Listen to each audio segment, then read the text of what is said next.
Les déclarations du ministre de l'Intérieur devant le Parlement soulèvent trois interrogations. La première, c'est la prolifération de ces moyens de transport. Quelles sont les raisons, qu'est-ce qui a poussé à ce que ce soit ainsi? Je crois que la première raison, c'est pratiquement que cette tranche d'âge vivant en milieu urbain ne pouvait pas trouver du travail. Alors que c'est le rôle d'un gouvernement d'organiser ces populations, surtout les populations les plus actives, pour qu'ils aient quoi faire et pour éviter qu'ils deviennent des bandits et qu'ils finissent en prison. Je crois que c'est ça la grande, pour moi, l'interrogation qui est soulevée par rapport à cette première, la deuxième sous-question qui est soulevée par la première interrogation. La deuxième sous-question, c'est le besoin des populations urbaines, d'une bonne partie de la population urbaine qui n'a pas de véhicule propre et qui ont besoin de se déplacer à tout moment à milieu de Bujumbura. Et surtout, des populations qui n'ont pas assez de moyens. D'autant plus que le bus est exigeant en termes de moyens, en termes de temps. Parce que le bus, pour qu'il puisse quitter Bujumbura pour le quartier Kanyosha, Musaga, Kamenge, Mutakura et ailleurs, il faut qu'il soit rempli. Alors, comme il ne s'agit pas d'un seul bus, ça prend du temps pour qu'un bus puisse être rempli et fasse son trajet. Alors que si tu as une urgence quelque part, tu te déplaces aisément avec le tuk-tuk, avec la moto, avec le vélo, c'est facile, c'est vite fait.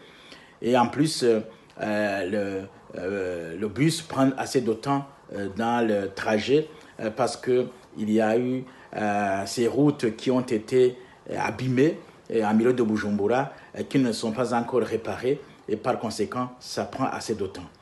Alors maintenant, la question qu'il faut soulever, si le ministre décide ainsi, quelles sont les alternatives pour que justement ces populations qui recouraient à ces moyens de transport puissent trouver d'autres moyens. Est-ce que le ministre a pensé à cela? Je n'ai pas entendu les solutions proposées comme des solutions alternatives. La deuxième interrogation, c'est justement la question de deux poids, deux mesures. Un ministre peut se déplacer aisément en utilisant les véhicules de l'État ou en utilisant ses propres véhicules. Mais les populations de Kamenge, les populations de Kanyosha et les populations de Musaga qui n'ont pas de véhicules, c'est la majorité de la population urbaine. Et par conséquent, ces moyens qu'il est en train d'interdire étaient utilisés pour aider justement ces populations à pouvoir atteindre la ville de Bujumbura ou les périphéries. Donc, ça devient un problème très réel.